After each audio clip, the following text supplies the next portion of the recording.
Good morning, everyone. I'll start off my talk by taking a knee.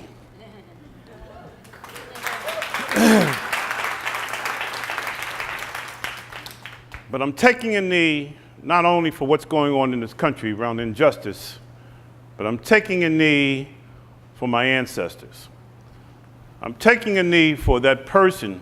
I don't know who he or she was, but I know that there was someone who was taken by chains and by force, placed in the hold in the belly of a ship that was probably owned by an insurance company or a future university, brought here against his or her will over a long Middle Passage trip, stopping in the Caribbean, South America, coming to America, and landing somewhere.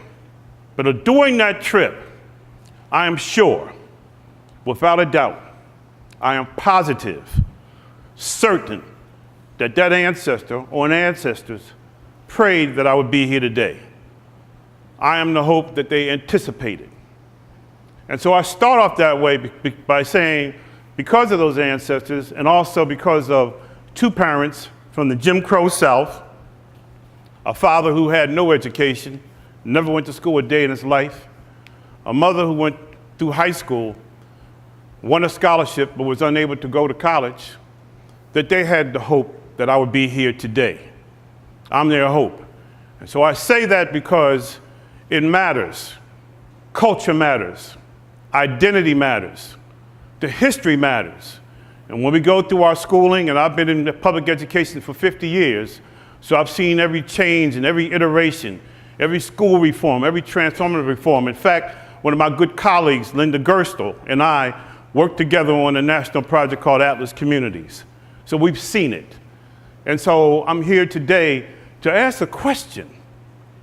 To ask the question, is this the time when we really be serious about doing what we say we want to do?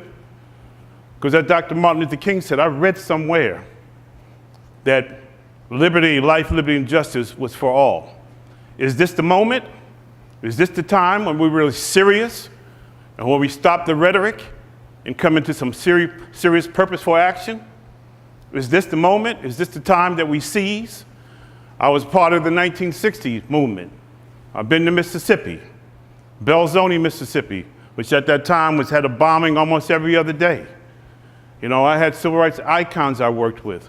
But when Linda and I worked together, one of the things we did in 2006, which was really the birthplace, the year that COSEBOC, the Coalition of Schools Educating Boys of Color, was born, we took a trip to a penitentiary. I got an invitation.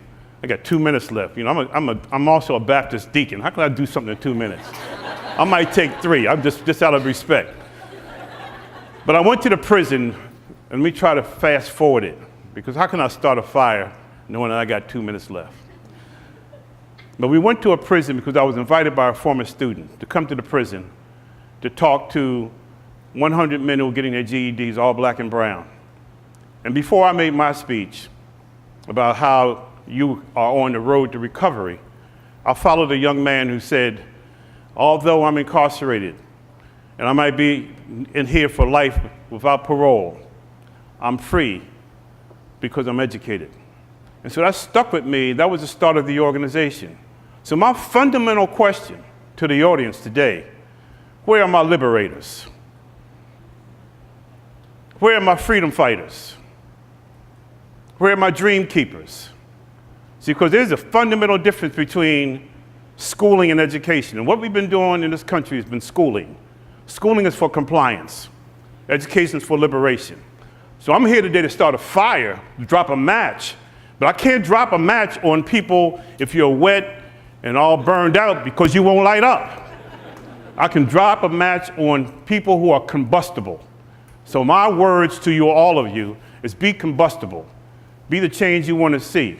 But first think about liberation, because our children need to be unshackled, just like my ancestors need to be unshackled. Thank you. Okay.